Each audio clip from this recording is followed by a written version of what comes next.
Parabéns pela vitória. Mas antes de falar do jogo, eu queria tocar no ponto do Bruno Henrique, que foi uma notícia que a gente teve ontem, né, várias situações, enfim, envolvendo uma denúncia em relação ao Bruno Henrique. Ele veio para o jogo hoje, você colocou ele em campo. Eu queria saber se vocês conversaram, como é que está a cabeça dele diante de tudo isso que está acontecendo, Felipe. E queria saber de você, né, que sempre é um cara que se posiciona muito bem sobre diversos assuntos envolvendo futebol.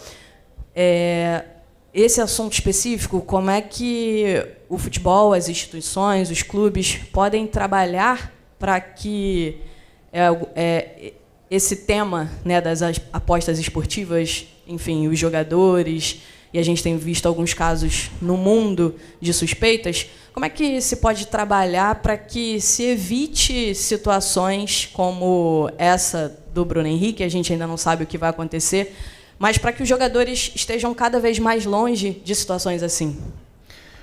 Bom, obrigado primeiro, boa noite. O Bruno, claro, conversei com ele, ele está normal, absolutamente normal, se apresentou com todos os companheiros. E, como eu falei na outra entrevista, ano passado, a mesma coisa. A única coisa que pedimos, que ele deve pedir, mas eu peço por ele, é a presunção de inocência, né? Uma pessoa que tem o direito de se defender das acusações e ele tem a presunção de inocência. Então, como eu falei, uma postura de uma pessoa que está totalmente tranquila, hoje entrou em campo, foi companheiro dos companheiros, foi amigo dos amigos e absolutamente normal. Enquanto, claro, ele tiver disponível, um jogador muito, muito, muito importante e está disponível para mim. Sobre as casas de apostas, hoje o Diego Ribas colocou um vídeo, para mim foi assim, o que eu quero falar, o Diego falou. Se alguém quer saber o que eu penso, tá, o Diego falou por mim ali. Quando eu era novo, assistia a Fórmula 1 com meu pai e todos os carros tinham uma propaganda de cigarro, né? Hoje já não pode mais. Eu recebi várias ofertas para fazer propagandas de casa de apostas, não faço, porque eu sei o danino que é para as pessoas que apostam, né?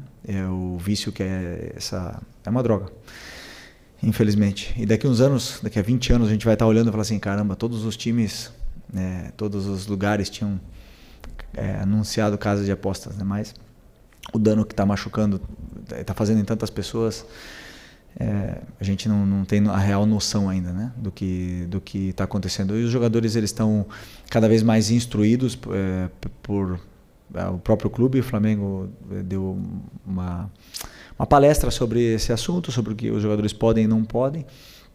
Os próprios, na Espanha, por exemplo, desde que eu estava lá em 2015, 2016, falavam todos os anos, né, sobre o que a gente tinha, nossa conduta, e o Flamengo fez isso esse ano. Então os jogadores estão cada vez mais instruídos para não serem nunca abordados. Okay. E boa noite, Felipe. Léo José do Coluna do Fla. Ainda também no extracampo, hoje a gente viu o Flamengo jogar jogo em casa, no Maracanã, só que para 30 mil, 32 mil torcedores no Maracanã. E você, como torcedor histórico, já sabe, torcedor e também jogador multicampeão, sabe a diferença de que é jogar no Maracanã lotado, 55, 60 mil torcedores, e um Maracanã com público reduzido. Como que é para você, agora como técnico, encarar um Maracanã com esse público, sendo que a gente sabe que o potencial da nação rubro-negra é botar 60, 65 mil torcedores? O que eu mais quero é que o nosso torcedor nos leve e nos empurre e lote o Maracanã. É um assunto que não é meu, é da diretoria, claro, né? Não tenho nada a ver com isso. Claro que eu e todos os jogadores trabalhamos sempre pelo torcedor. É o que nos move, né? E por jogar futebol, primeiro, que é o nosso amor, mas o que mais nos motiva é fazer um gol e o estádio todo vibrar e cantar teu nome. Claro que é isso que mais queremos, mas a única coisa que eu peço é que a torcida nos apoie, que eles sabem bem o Maraca sabe fazer festa. Você fala que sou um eterno torcedor, né, de toda a vida, mas eu nunca pude participar no Maracanã antigo, né? Nunca pisei nesse Maracanã antigo. Queria muito ter vivido isso como torcedor do Flamengo e que o torcedor ele nos acompanhe. Precisamos muito do nosso torcedor aqui no estádio para poder performar, porque os jogadores se motivam muito mais quando a festa é linda da torcida. Felipe, boa noite. Laje do Alfovo, da Flamengo TV. Só um segundo. A partir de agora, a gente vai começar a entrevista coletiva do jogo que acabou de encerrar, que, aliás, é a proposta aqui. Sobre questões institucionais, vocês procurem a Mariúcha, ela marca com a direção jurídica e ele vai atender vocês, esclarecer as questões. A partir de agora, a gente fala aqui sobre jogo, tá bom? Vamos lá. E Felipe, Laje do Alfovo aqui da Flamengo TV, sobre aspectos positivos, né? Hoje foram tantos, seu plano inicial de jogo, gols de bola parada, o Danilo fazendo gol indo muito bem, cruzamento certeiro do Wesley, você até deu um abraço nele ali, bem legal, o Pedro, mais um golaço do Arrascaeta. Queria que você comentasse como técnico, quão orgulhoso você sai dessa partida, uma goleada histórica, e o quanto isso vai impactar na confiança dos jogadores para esses próximos jogos. Bom, eu estou muito feliz pela vitória, pelo resultado, pela eficácia, né, que fala, né? Que vocês cobram tanto aqui em todas as coletivas. Eu sempre digo que tem vezes que a bola vai entrar de um jeito que ninguém espera e tem dias que a bola não vai entrar. Isso é futebol, mas os jogadores têm esse poder ofensivo. Mas eu não me iludo com o resultado, eu não me iludo com nada disso. Eu sempre, quando analiso, eu tento colocar o resultado de lado, né? Independente da vitória ou da derrota. E hoje, os gols que a gente fez cedo nos deram esse poder, essa confiança e tudo mais, mas são muitas coisas que eu sei que fizemos bem, mas também tem muitas que não fizemos bem. Portanto, o resultado elástico ele é maravilhoso para o torcedor, para os jogadores ganhar confiança, mas o treinador tem muitas coisas que corrigir desse jogo aqui, principalmente no primeiro tempo. Fizemos coisas que temos que melhorar. Felipe, aqui Isaac Andrade do Flavoz. Essa vibe de jogo boa que aconteceu hoje, mas recapitulando que nos resultados ruins do Flamengo, principalmente na última derrota, você disse, a culpa é minha. Então eu vou fazer agora o contrário. Hoje, o mérito é teu. Não. O que o Felipe Luiz hoje, né, que ganhou, que encantou e que já antecipou o chocolate para várias famílias rubro-negras, fez para ganhar da forma como ganhou do Juventude? Não, sinceramente, assim, eu falei nas outras coletivas e não tenho problema em assumir meus erros, né? E hoje aconteceram coisas durante o jogo que o plano ali que o teu companheiro falou, não foi totalmente perfeito, né? Na parte da defesa principalmente, mas os jogadores tiveram uma noite feliz, foram muito superiores, confiança lá em cima, o plano realmente ajudou, eles encontraram os espaços e machucaram muito, né, a defesa do Juventude de uma forma assim mais leve, né? Comparando com aquela derrota, hoje também, em referência ao último jogo, 3 jogadores saíram, igual que aquele jogo. E segundo vocês, o Central Córdoba era um adversário muito inferior, né? E serve de aprendizado para todos nós, né? Para vocês, para todos, que não é assim no futebol, não é fácil. E os jogadores, a diferença é que os jogadores têm uma ambição muito grande. Eles têm uma fome muito grande. Eu noto isso no dia a dia, no trabalhar, nas perguntas que eles fazem quando eles têm dúvidas, porque eles não querem entrar em campo com dúvidas. Então, como a gente fez gol cedo, de bola parada e tudo mais, aí eles se sentiram cada vez mais confortáveis no campo, o Juventude cada vez menos, e nos deu esse resultado elástico, que é muito bom para Pedro, para próprio Danilo, como falou, o Arrascaeta continuar no nível que ele está. Então é importante que essas vitórias elas venham e nos aproxime muito desse jogo que queremos com a bola, que é o mais importante. Felipe, boa noite. Parabéns pela vitória. Os torcedores também destacaram nas redes sociais. Cadê? Eu não estou vendo. Aqui. Ah, tá, desculpa. No contraponto com a derrota para o Central Córdoba, também uma mudança de atitude da equipe dentro de campo. Até que ponto também o aprendizado daquela derrota, como ela veio, foi importante já para uma resposta imediata no domingo diante do Grêmio e, na sequência, essa vitória da maneira como aconteceu com o time, sendo mais objetivo, né? Sendo mais dominante na partida e procurando também resolver o quanto antes possível o jogo. Bom que você me lembre desse jogo do Central Córdoba, porque eu não vou esquecer, né? Pelo visto vocês também não, mas claro que é um aprendizado e a gente tem que lembrar sempre para os jogadores, sempre. A derrota ela está aí. Se você não tiver no seu melhor dia, a derrota vai aparecer. Então, eu não concordo com a mudança de atitude, porque aquele jogo contra o Central Córdoba a gente teve 2 chances, ou 3 claras, né? O Juninho teve uma chance clara no começo do jogo, que eu lembro agora, não estou lembrando das outras, para fazer 1-0, e a bola não entrou. Hoje ela entrou. E isso dá uma confiança muito grande. A única diferença é que aquele dia, como a bola não entrou e nós tomamos o gol, o treinador cometeu um erro depois.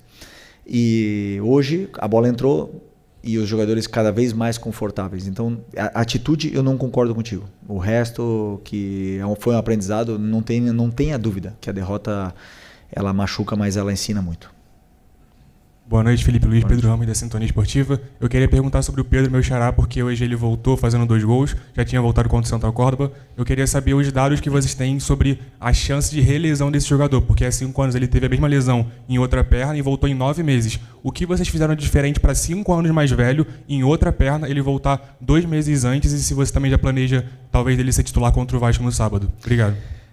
Primeiro, essa pergunta era para o médico, não é para mim, né? Porque eles que planejam, eles fazem o planejamento dos jogadores lesionados. Eu pego os jogadores que estão saudáveis, mas o que eu sim sei é que o Pedro na lesão anterior voltou em 6 meses e não em 9. E nessa aqui ele voltou em 7. 6,5 e 7, uma coisa assim. Os dados, o doutor pode falar muito melhor do que eu, são mais do que seguros para nos dar a confiança de colocá-lo no campo. Então, claro que falta ritmo, falta algumas coisas nele que ele vai pegar conforme ele vai treinando e com a minutagem em campo, né? Então, não sei ainda se eu posso. Acho que não posso colocar ele titular. Pedro não pode jogar titular ainda. Acho que tem que ter uma progressão. Não sei. Agora, que os jogadores estão sujeitos a terem recidivas, claro que sim. Mas não só ele. Todos que entram no campo, que pisam ali, têm o risco de arrebentar o joelho. De todos os times do campeonato. Não queremos que aconteça com ninguém, mas as lesões e o futebol é risco. E quem entra no campo está correndo esse risco. Eu mesmo quebrei as 2 pernas. E estou aqui. Felipe, boa noite. Emanuele Ribeiro, do GE. Globo. O que impressiona, além do resultado, da postura, da atitude do time, é essa intensidade durante os 90 minutos, né? O Flamengo não deixou de jogar em nenhum momento, mesmo com 2, 3, 4-0 no placar, pressionando a saída de bola do Juventude. E essa intensidade é a marca também do seu trabalho, né? Acho que o gol hoje cedo ele condiciona o jogo, como aconteceu contra o Grêmio, facilita muito para o Flamengo jogar e se impor, como se impôs, né? Mas foi um jogo assim, em ritmo de treino, com você podendo testar, rodar o elenco, fazer testes ali na estrutura do time, mudando ao longo da partida. Qual que é a importância de ter esse elenco todo à disposição? Agora só o Vinha está no departamento médico. Acho que isso faz toda a diferença também para colocar em prática esse trabalho no dia a dia, né? Desculpa, qual foi a pergunta? A pergunta é sobre a importância de ter esse elenco todo à disposição para manter esse estilo de jogo, essa intensidade. Ok, a intensidade no começo. Verdade. Uma das coisas que eu bato muito na tecla e que eu luto muito é que o time não baixe o ritmo, que continue com o ritmo alto, a intensidade alta, pressionando o tempo todo. Existem alguns jogadores que, até mesmo porque estão voltando de lesão e tudo mais, que não conseguem manter o ritmo durante os 90 minutos, mas aí, complementando a tua pergunta sobre o elenco, as peças no banco e com o elenco todo disponível são extraordinárias. E eu amo ter essa dor de cabeça. Eu amo ver jogador bravo comigo porque não joga, porque isso quer dizer que eu tenho todos disponíveis. né? E eles fazem a intensidade aumentar. Por quê? Porque o jogador que entra, ele quer fazer gol, ele quer dar assistência, ele quer fazer as jogadas, então ele pressiona, ele corre, ele luta e continua jogando bem com bola. E mantém o nível de intensidade da equipe. Então, claro que o elenco é o que faz essa diferença. E uma das coisas que eu peço muito é que com 2-0, por exemplo, 3-0, que o time nunca baixe o ritmo. E hoje eles fizeram isso e vem comprando essa ideia. Felipe, boa noite. Boa noite. Felipe, fazendo um recorte do jogo contra o Inter, do jogo contra o Córdoba e dos últimos 2 jogos, no jogo contra o Inter, o Juninho ele tem uma chance de cabeça, o Rocher, muito mérito dele também, faz a defesa. No jogo contra o Córdoba também acaba que perde um gol ali antes dos 4 minutos. No jogo contra o Grêmio, o Arrasca aproveita essa oportunidade, ele faz esse gol no começo. E hoje, o gol saiu ali com 11 minutos mais ou menos, mas antes do gol a gente já via o time chutando de fora da área.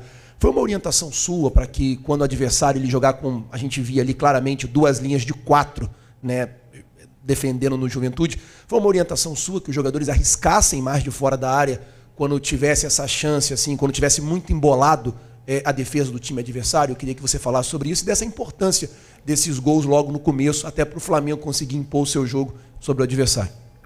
Eu falei em outra entrevista que, por exemplo, o jogo é um guia para a gente, para poder corrigir e melhorar a nossa equipe. Uma das coisas que falta realmente é a zona de finalização. O time chega, mas claro, as chances quando os adversários se fecham nunca são claras, né? E aí você tem que buscar recursos como cruzamento, chute e tudo mais. E claro que uma das coisas que tínhamos e temos que continuar melhorando é esse terço final. Acho que eu vi uma entrevista do Seabra essa semana que ele fala sobre criar mecanismos, e a gente faz isso. A gente leva o time até ali e depois dá mecanismos para que eles ocupem bem a área, para que eles entrem nos intervalos, para que eles ataquem o espaço e encontrem soluções por si só para poder resolver. Depois a qualidade do jogador é que faz a diferença, porque eu não posso nunca fazer um treino e ensinar o jogador a chutar a bola do jeito que o Arrasca chutou hoje, é impossível. Então eu levo ele até ali, eu crio a estrutura, dou mecanismos, depois a qualidade dele aparece e sobressai. E como eu disse também, tem dias que a gente vai ser mais feliz e outro dia vamos estar mais espessos na frente do gol. Mas o importante é que o time mantenha a estrutura e a solidez, porque para mim é muito, muito importante que o time seja sólido na parte defensiva, que foi um dos guias que a gente teve que melhorar do jogo da Libertadores. Oi, Felipe, aqui à sua direita, Sérgio Lobo, parabéns aí pela vitória. Queria que você falasse um pouquinho mais sobre o Arrascaeta, porque eu tenho percebido nos últimos jogos que o rendimento dele fisicamente tem melhorado muito. Queria saber se vocês estão fazendo um trabalho com ele diferenciado nesse sentido. E outra coisa, sobre o posicionamento dele. Também me parece que ele está jogando mais perto do gol. E ali ele é muitas vezes letal, como foi hoje, como foi contra o Grêmio 2 vezes. Você está reparando nisso também? Você mudou ele um pouquinho de posição, botou ele mais perto do gol e fisicamente. E só um outro detalhe, como é que está o Alexandre? Me parece que é na mesma lesão que ele teve no Campeonato Carioca, na mesma coxa, não é isso? Eu não acho que é a mesma lesão do Alex, eu acho que não é, mas falei com ele rapidamente, ele falou que foi muito leve, eu senti alguma coisa muito leve, mas vamos esperar o exame para ver o que realmente aconteceu, porque é um jogador muito importante, fundamental. Sobre o Arrasca, o planejamento físico de um jogador que volta de lesão, de uma operação do joelho, que fica 2 meses e meio parado, descondiciona, a perna atrofia, e aí tem uma volta, um retorno, e conseguimos nesse Campeonato Carioca dando essa minutagem sem sobrecarregar um pouco, para ele também voltar ao peso normal, para ele recuperar os níveis de força, e somando treinos aquisitivos para que ele pudesse recuperar a forma física. Era questão de tempo, Com os jogos ele vai, e com os treinos ele vai melhorando. E uma das coisas que ele tem de bom é que ele se cuida, que é um cara que gosta de treinar, que treina com muita intensidade, treina todos os treinos sério, aquece sério, faz o trabalho de força na academia. Então o rendimento ele vai chegar, o físico vai chegar. E quando o físico tá bem, a minutagem vai voltar a dar a confiança necessária que o jogador perde quando fica fora, né? Fica lesionado. E hoje ele está já perto do prime do que a gente conhece. É um jogador muito diferente, como eu falei, é muito diferente. Ele é muito diferente. É uma loucura ver o que ele faz nos treinos e nos jogos. É um jogador que é muito especial. E sobre a posição dele, são ajustes micro, detalhes que a gente faz, mas não é o pisar na área ou chegar mais perto da área, é uma característica dele. É um jogador que tem números. Ele te dá gols e assistências altos durante uma temporada. Então ele dá quase toda a temporada mais de 10 gols e mais de 10 assistências. Portanto, é um jogador que pisa a área. Um jogador que não pisa a área, que não tem essa facilidade de chegar, ele não te dá esses números. Então, é uma coisa dele, e nos próprios treinos você vê que ele está ali toda hora, que ele está chegando porque ele tem esse faro, né, de gol e de assistência. Então, é mais dele do que meu, esse posicionamento. Boa noite, Felipe. Aqui, Sidão Marinho da Litoral News. O Flamengo faz um belíssimo início de brasileiro. É o time que mais cria grandes chances disparado. É o melhor ataque da competição também de forma disparada. Queria que você fizesse uma análise dessas 4 rodadas iniciais. Se a equipe está produzindo tudo aquilo que você quer dentro do gramado. São 2 jogos agora em sequência sem sofrer gols também. De que maneira você trabalha com os seus jogadores a partir de agora para manter essa regularidade dentro do Campeonato Brasileiro? É o campeonato que requer regularidade, 38 rodadas, para chegar lá no final e conquistar o título. Obrigado. É uma maratona, né? Mas o que eu peço para eles é fácil. É que hoje à noite comemorem, não podem sair, mas é porque tem jogo sábado, mas eu falo assim, que comemorem, que curtam o jogo, a vitória, que esqueçam tudo e que curtam essa vitória, porque não é fácil vencer. Não é fácil vencer. Confiem em mim, não é fácil vencer. E curtam hoje e amanhã é Vasco. É trabalhar, é preparar o jogo contra o Vasco. Vamos treinar com os jogadores que não jogaram. Sexta-feira vamos preparar o jogo e vamos pro sábado para tentar fazer um grande jogo. Não temos que pensar na rodada 30, nem na 38. Temos que pensar na próxima rodada. Esse é o meu pensamento, o que eles também consomem, é o dia a dia, é o jogo que vem, como diria meu treinador, é partido a partido, né? A gente trabalha assim e vem dando certo. Boa noite, Felipe. Bruno Castanha, B2 Esporte. A gente vem falando nesses últimos jogos sobre a falta de contundência, de efetividade do Flamengo nesses últimos jogos. Hoje não. Hoje teve muitos gols e gol de cabeça, gol de fora da área. Mas eu quero falar especificamente do gol do Plata.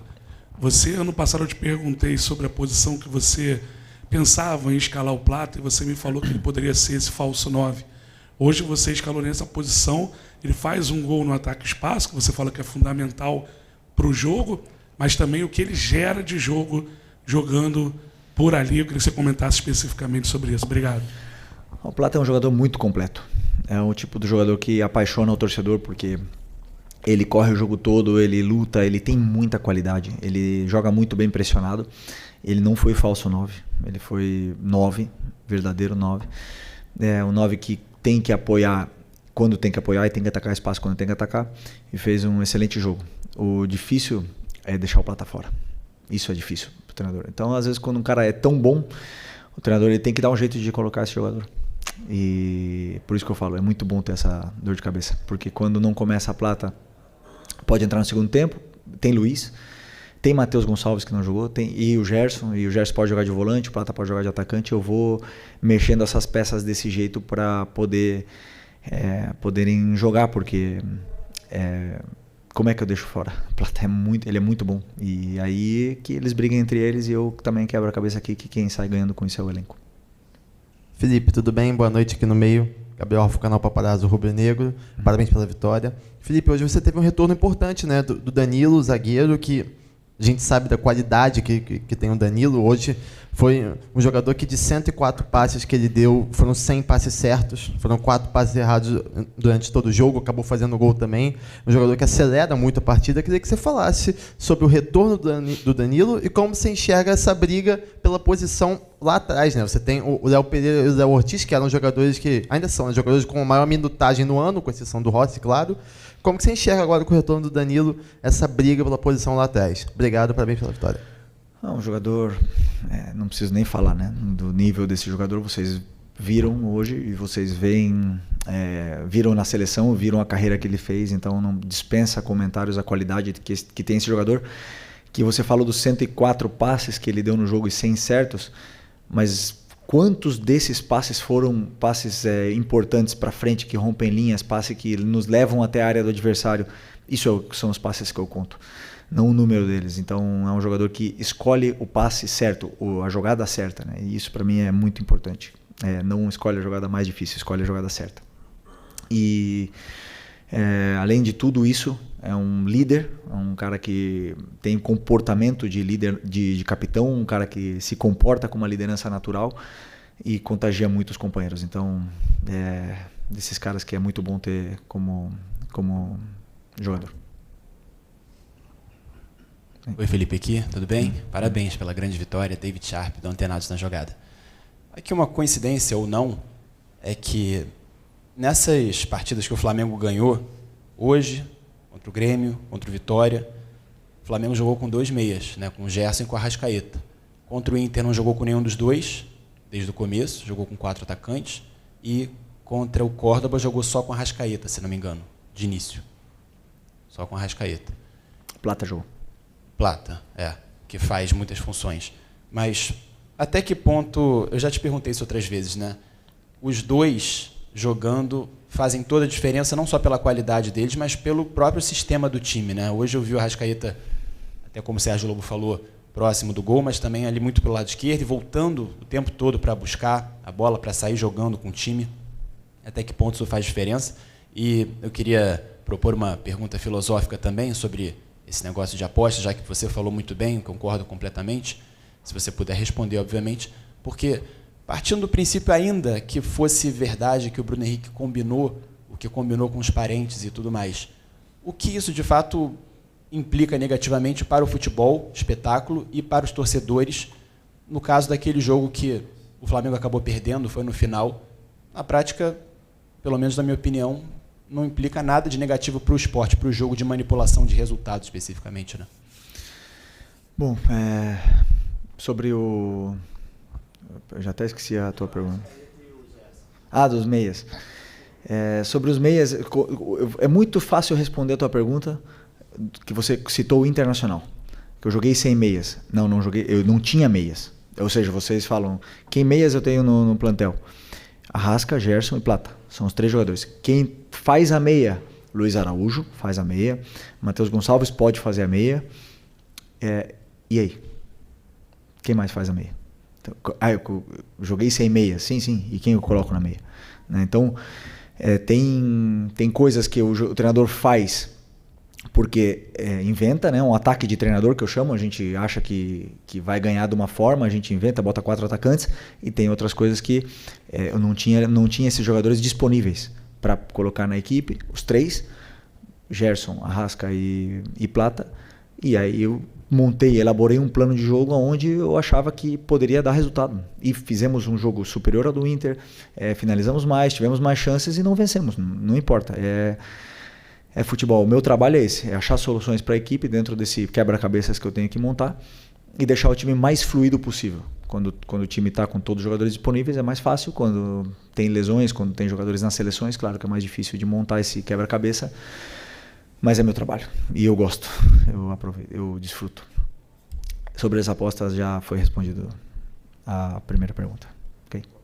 Felipe, boa noite. Ian Repia, Faz Andar e Sintonia Esportiva. A gente já traçou alguns paralelos, você já falou também sobre a derrota na Libertadores para o Central Córdoba, traçando paralelos com o jogo de hoje também. Naquela ocasião, você foi muito criticado por parte da torcida e da imprensa também por ter feito algumas mudanças, não ter entrado com um time que muitos acreditam ser o titular, né? Poupou ali o Gerson, o Pulgar, o Wesley. Hoje você também promoveu muitas mudanças e a gente viu um jogo espetacular do Flamengo. Você já falou que tem coisas para corrigir, sempre tem, mas o Flamengo foi bem superior, fez um placar histórico no Maracanã. Isso, de certa forma, é um recado, passa um recado para a torcida e para a parte da mídia de que as mudanças vão acontecer de acordo com o que você tem à disposição e com o plano de jogo traçado para aquele jogo. Que não foram as mudanças o motivo pela derrota do Flamengo, assim como não foram as mudanças também só o motivo para a vitória de hoje.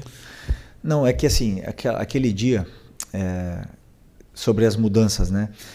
Tem jogadores que não estão em condições de começar e jogar os 90 minutos. Então eu prefiro deixar como opção, Porque o risco de colocá-los no campo toda semana é o que aconteceu com o Alexandre hoje. É um risco que eu corro. E eu escolho correr, às vezes escolho correr, às vezes escolho poupar.